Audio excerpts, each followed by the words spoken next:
कराची से ज्वाइन कर रहे हैं। आप इस्लामी नजरियाती काउंसिल के रुकन हैं, जामिया सुफ़ा के आप मोहतमिम हैं, मारूफ मजहबी स्कॉलर हैं, और इस तरह के तमाम मसाइल पर जब भी उम्मत शिकार होती है उस पर बड़ी मुदल्लल बहुत जबरदस्त गुफ्तगू करते हैं और अपना मौक़िफ़ उम्मत मुस्लिमा और मुस्लिम उम्मा के सामने पेश करते हैं। मुझे कराची से ज्वाइन करें जनाब मुफ्ती मोहम्मद जुबैर साहब। मैं मुफ्ती साहब की तरफ बढ़ूंगा, उनसे गुफ्तगू होगी, सवालात होंगे। अस्सलाम वालेकुम मुफ्ती साहब। अस्सलाम वालेकुम। वालेकुम अस्सलाम वरहमतुल्लाह। बहुत शुक्रिया मुफ्ती मोहम्मद जुबैर साहब वक्त देने के लिए। मसला फ़लस्तीन इस वक्त आपके सामने है, जो इंसानियत सोज वहाँ पर मजालिम ढाए जा रहे हैं। गुजारिश इस हवाले से ये है कि मुस्लिम उम्मा के हुक्मरानों की मजम्मत भरे बयानात आ रहे हैं, उलमा की तरफ से मजम्मतें की जा रही हैं, मुस्लिम फोरम्स की तरफ से मजम्मतें की जा रही हैं। क्या आप समझते हैं कि अब भी ये मजम्मत काफ़ी है, बग़ैर किसी लाहे अमल के, बग़ैर किसी ऐसी तदबीर के जो उनके लिए फ़ायदेमंद हो? बिस्मिल्लाहिर्रहमानिर्रहीम, नहमदुहु व नसल्ली अला रसूलिल करीम, अम्मा बाद।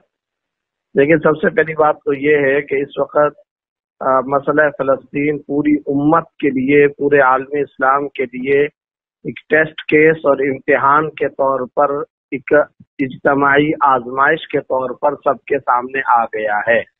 इसमें उम्मत की सतह पर हर शोबे जिंदगी से ताल्लुक रखने वाले हर फर्द का कुदरती और खुदाई इम्तिहान है कि कोई भी शख्स इस इम्तिहान में किस हद तक पूरा उतरता है। अगर कोई मुस्लिम हुक्मरान है, हाकिम वक़्त है, बादशाह है, किंग है, वजीर आजम है, सदर है, तो वो अपने डोमेन के हिसाब से, अपने दायरा कार के हिसाब से वो अल्लाह के सामने जवाबदेह है और उम्मत के सामने जवाबदेह है। अगर कोई सहाफ़ी है तो वो अपने मैदान, अगर कोई आलिम है तो वो अपने इल्मी मैदान, कोई खतीब और इमाम है तो अपने मिंबर और मेहराब के मैदान में।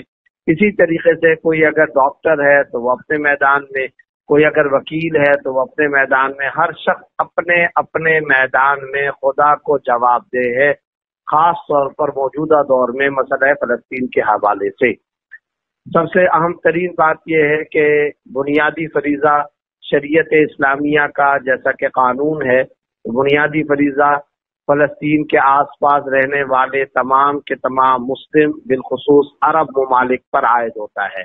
क्योंकि वाज़ेह तौर पर अहादीस से ये बात पता चलती है कि जब किसी खित्ता अर्जी पर कुफ़ार हमला आवर हो, या कुफ़ार की तरफ से मुज़ाहमत का सामना हो, या कुफ़ार वहां पर क़िताल कर रहे हों, लड़ाई कर रहे हों, जंग कर रहे हों, तो अगर उस खित्ता अर्जी के मुसलमान उसके लिए काफी ना हो तो ये फरीजा फैलता चला जाता है करीब वाले खित्ता अर्जी पर, उसके बाद मजीद करीब वाले, उसके बाद मजीद आगे, मजीद आगे, मजीद आगे।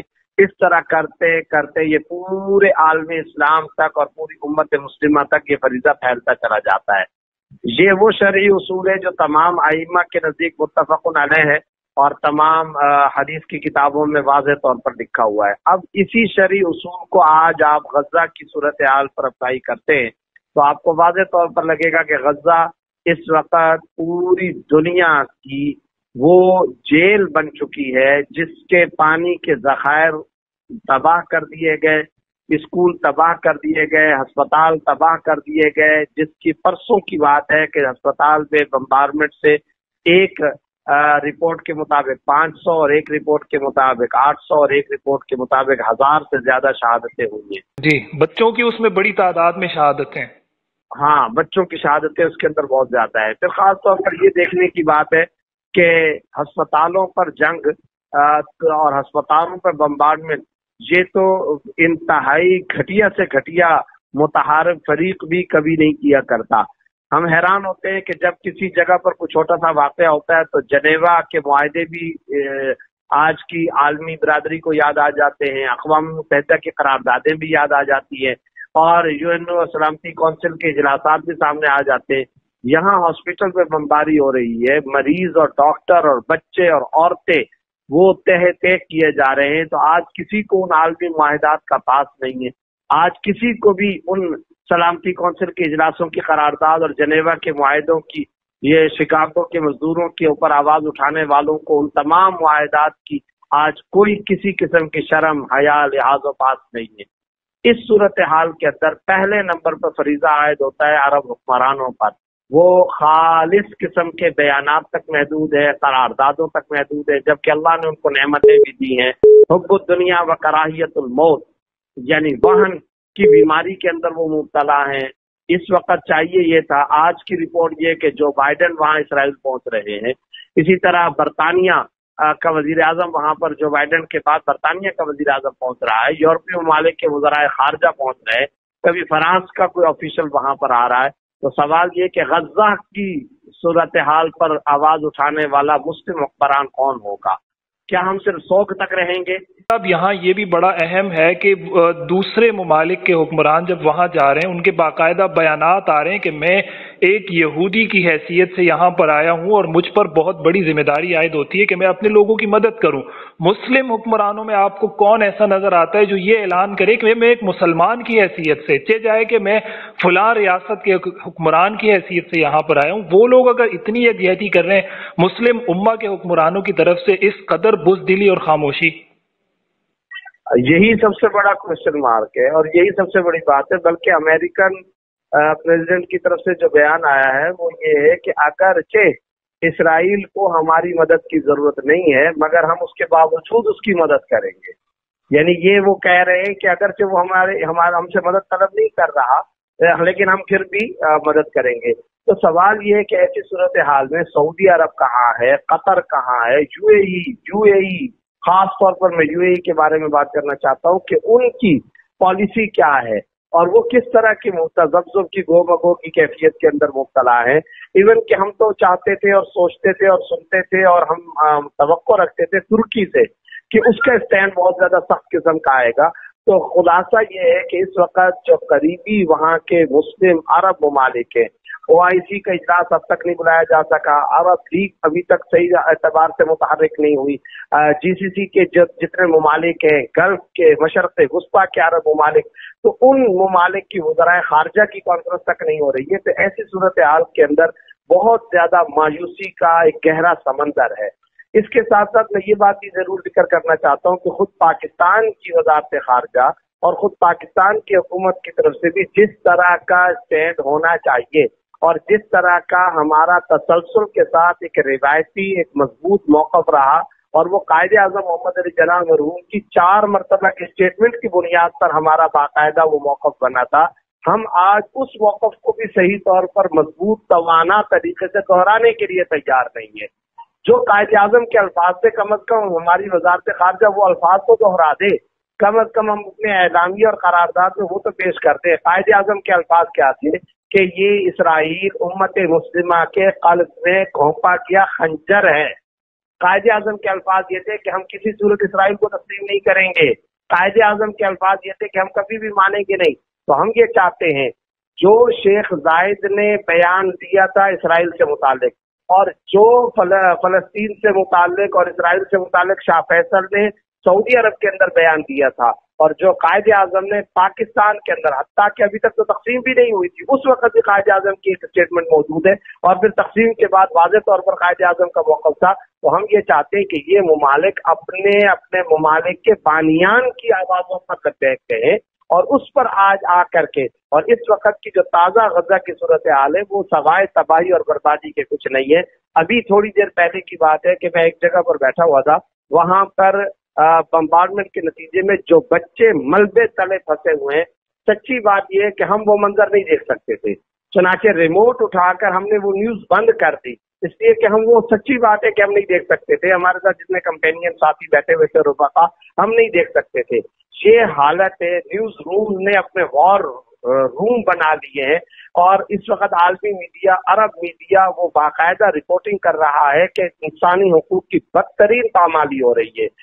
تمام اسکولوں کو، ہسپتالوں کو، مساجد کو، عام لوگوں کے گھروں کو تہس نہس کر دیا گیا ہے، عمارتیں جو کھنڈرات میں تبدیل ہو گئی ہیں، ایسا محسوس ہوتا ہے جو کوئی بہت بڑے سخت شدت کا کوئی زلزلہ آ گیا ہو۔ सब कुछ तहस नहस कर दिया जा रहा है। ऐसी सूरत हाल के अंदर हम यही कह सकते हैं कि खुदारा इन हुक्मरानों को कुछ गैरत का मुजाहरा करना चाहिए, और उसके साथ साथ आलम इस्लाम को, उम्मत मुस्लिमा के हर फर्द को अपने, ये मैं बात कर रहा हूँ इनफरादी तौर पर, मैं और आप क्या कर सकते हैं, हमें अपने तौर पर उनके लिए आंसू जरूर बहाने चाहिए, हमें हिचकियां आनी चाहिए, हम अपने घर के आंगन और तहन के अंदर खुदा के सामने जरूर उन बच्चों के लिए हाथ उठाएं। ये उन बच्चों के लिए सआदत या उन पर एहसान का मामला नहीं होगा, हम कम अज कम क़यामत वाले दिन किसी न किसी दर्जे में उन बच्चों का सामना करने और मुआखजे से तो बच सके। एक तो ये काम हमें करना चाहिए, खुतबा को आवाज बुलंद करनी चाहिए। इसी तरह तमाम सियासी और मजहबी जमातों को इसके लिए उठना चाहिए। बाज़ औक़ात हमारे यहाँ लोग कहते हैं जनाब एहतजाज करने से या करारदादों से क्या होगा, ऐसा नहीं है, माहौल क्रिएट होता है, एक एनवायरनमेंट तश्कील पाती है, कुछ डेवलपमेंट होती है। एक सवाल बड़ा अहम है जो सोशल मीडिया पर इस वक्त बहुत ज्यादा उस हवाले से बहस छिड़ चुकी है कि मसालिक के उलमा को मेंशन करके उनका नाम लिया जाता है कि जनाब मुफ्ती तकी उस्मानी साहब, मुफ्ती मुनीबुर रहमान साहब, ये वो लोग हैं कि जिनकी आवाज को, जिनकी बात को, जिनके फतवे को कंसीडर किया जाता है, इनकी आवाज वैल्यूएबल है। तो ऐसे मौके पर इनकी तरफ से रियासत के लिए कोई ऐसा बयानिया, ऐसा नैरेटिव क्यों बिल्डअप नहीं किया जाता जो रियासती सतह पर एक बयानिया क्रिएट करे? जाहिर है रियासत जब चाहती है तो उलमा ने हमेशा ताउन किया है, तो उलमा भी ऐसे मौके पर रियासत के साथ मिलकर कोई ऐसा इक़दाम उठाएं। ये बहस बहुत ज्यादा सोशल मीडिया पर छिड़ चुकी है, इस हवाले से आप क्या मौक़िफ़ रखते हैं, क्या बात करेंगे इस हवाले से? देखिए, मैं तो ये कहता हूँ कि इस वक्त भी अगर कोई आवाज उठा रहा है तो वो मजहबी तबका है। मजहबी तबके के अलावा कौन है? पाकिस्तान में शायद सबसे ज्यादा अगर किसी ने आवाज बुलंद की और अमली तौर पर कोई मुअस्सिर किरदार अदा किया है तो वो शेखुल इस्लाम मौलाना मुफ्ती मोहम्मद तकी उस्मानी साहब दामद बरकातुहू उनकी जात है।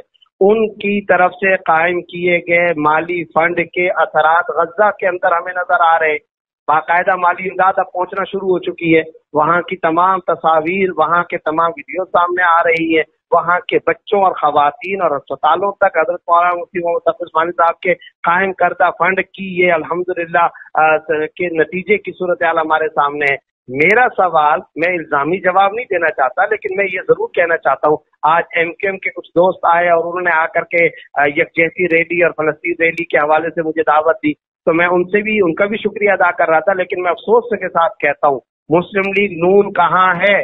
मुस्लिम लीग काफ कहाँ है? बलोच कौम परस्त जमातें कहाँ हैं? खैबर पख्तूनख्वा की सियासी जमातें कहाँ हैं? पाकिस्तान में मौजूद गैर मुल्की एनजीओज जो हर छोटे से छोटे वाक़े पर भी इंसानी हुकूक, ह्यूमन राइट्स की वायलेशन, उसके ऊपर आकर के आवाजें उठाया करती है, वो सारी की सारी तंजीमें कहाँ हैं? रियासत पाकिस्तान कहाँ है? हमारे ब्यूरोक्रेट कहाँ है? तो आज अगर कोई आवाज उठा रहा है तो वो यही ले देकर मजहबी तबका है। मैं एक मजहबी तबके का एक नुमाइंदा और एक तालिब इल्म बात कर रहा हूँ, आप एक मजहबी तबके के रिप्रेजेंटेटिव बात कर रहे हैं। आपने जिन उलमा का नाम दिया वो मजहबी तबकात से ताल्लुक रखने वाले हैं। आज मुस्लिम लीग नून वो तो मियां नवाज शरीफ के इस्तकबाल की तैयारियां कर रही है। मैं कोई सियासी जमात से ताल्लुक नहीं रखता हूँ, ना मेरा किसी सियासत से लेना देना है, मैं किसी सियासी जमात को किसी हवाले से कंडेम नहीं करना चाहता हूँ। लेकिन बहरहाल ये आज तारीख का हिस्सा तो बन रहा है ना कि जब गजा के हमारे बच्चे इस तरीके से तय हो रहे थे, उस वक्त पाकिस्तान की सियासी जमातों का चांस क्या था? वो किस मौका पर खड़ी थी? इन सबको अपने अपने गरेबानों में जायजा लेना चाहिए। और सच बात यह है, सही कहा आपने, मैं इसकी तरदीद नहीं करता हूँ, मैं सही इस बात को मानता हूँ कि हम कुछ नहीं कर सके। वाकई हम अल्लाह के सामने भी शर्मिंदा हैं, गजा के इन मजलूम बच्चों के सामने भी शर्मिंदा हैं। हमने कोताही की, हमने गफलत बरती, हम कुछ नहीं कर सके, ये बात आपकी दुरुस्त है। मैं अपना जुर्म का इकरार और एतराफ करता हूँ, तो मैं इसी तरह अपने तमाम बिरादरान इस्लाम से भी कहता हूँ, पॉइंट स्कोरिंग, सोशल मीडियाई कल्चर, फेसबुक के ऊपर तबसरेबाजी, मजलिस आराइयां, इनसे वो भी निकले, मैं भी निकलूं, और हम सबको मुश्तरका तौर पर जो कुछ हम में से कोई शख्स कर सकता है वो जरूर गजा के लिए करे, वो जरूर फलस्तीन के लिए करे। और आज आपके प्रोग्राम के तवज्जुह से एक बात जरूर कहना चाहता हूँ, बाज लोग इसको कहते हैं ये दो रियासती तनाजा है, बिल्कुल गलत बात है। ओ भाई, वो रियासत नहीं है, वो काबिज हैं, वो हमला आवर हैं। अगर आप उनको रियासत कहते हैं, हमने तो रियासत नहीं माना, अगर आप उसको रियासत कहते हैं, अगर आप उसको स्टेट कहते हैं, तो उसको तो रिकॉग्नाइज भी हमने नहीं किया हुआ, तो दो रियासती तनाजा कैसे हो सकता है? इसलिए कम अज कम हम अपने मुंह को, हम अपनी जुबान को मोहतात तरीके से भी इस्तेमाल करें। अगर हम में से कोई फिजिकल वहां नहीं पहुंच सकता, यकीनन सरहद के और जोग्राफियाई हालात की मुश्किलात और रुकावटें वगैरह होती है, लेकिन कम अज कम अपना मौक़िफ़ दुरुस्त रखें, दुआ करें, उनकी माली इमदाद करें, उनके दुश्मनों का, गजा के बच्चों के जो दुश्मन है उनका बाइकॉट करें, और हम अपनी अपनी हुकूमतों से जहां कहीं पर भी हैं जायज एहतजाज और अमन प्रोटेस्ट के जरिए से उनको इस बात पर कायल और आमादा करें कि फौरी तौर पर जंगबंदी भी की जाए और गजा के मुसलमानों का, बिरादरान इस्लाम का इस तरह का कत्लेआम, वहशियाना तर्ज अमल इसराइल से फौरी तौर पर बंद करवाया जाए और रुकवाया जाए। मुफ्ती साहब बहुत शुक्रिया। बस आखिर में जाते जाते एक पैगाम लेना चाहूँगा अहले गजा के, उन लोगों के नाम कि जो उस वक़्त वहाँ पर मौजूद हैं, बावजूद इंसानियत सोज मजालिम के वो सह रहे हैं। एक ऐसा पैगाम उम्मत मुस्लिमा की तर्जुमानी करते हुए कि जो उनके हौसले बुलंद रखे और वो अपना काम जारी रख सकें। वो तो हमारा फखर है, हम तो उनके वसीले से दुआ करते हैं। वो इस वक्त उम्मत मुस्लिमा के माथे का झूमर है, पूरे आलम इस्लाम को उन पर फखर है, और एक एक बहन, वहाँ की एक बहन की एक लम्हे की जो इस वक्त की काविश है या मजालिम को सहना है, खुदा जाने वो उम्मत की करोड़ों माओ बहनों से वो अफजल हैं। वहाँ का एक मुजाहिद नौजवान, वहाँ का बूढ़ा, वहाँ का बच्चा, वो तो पूरे के पूरे आलम इस्लाम के लिए इस वक्त आप समझिए कि मक्खन है आलम इस्लाम का, करीम है आलम इस्लाम और उम्मत मुस्लिमा की। हम उनके लिए न सिर्फ ये कि दुआ गो है, दिल के अंदर दर्द रखते हैं, कोढ़न रखते हैं, गम और फिक्र रखते हैं, सदमे से दो चार हैं, और हम चाहते हैं काश किसी तरह हमारे आसाब, हमारा जिस्म जान उनके काम आए, किसी तरीके से हम अपने अपने डोमेन और अपने अपने हल्का के अंदर, अपने अपने दायरे के अंदर उनकी कोई खिदमत कर सके। उनकी खिदमत उन पर हमारा एहसान नहीं है, बल्कि उनकी खिदमत करना खुद हमारे लिए बख्शिश और नजात का जरिया है। यही हमारे जज्बात हैं। हम उन्हें सलाम अकीदत भी पेश करते हैं और उनके लिए हर किस्म की कुर्बानी देने के लिए ज़हनी, क़ल्बी, दिमागी तौर पर हम वक़्त तैयार। बहुत शुक्रिया मुफ्ती मोहम्मद ज़ुबैर साहब वक्त और मौक़िफ़ देने के लिए। दीनी प्रोग्राम्स की प्रोफेशनल मीडिया कवरेज का बाएतमाद नाम मैसेज टीवी।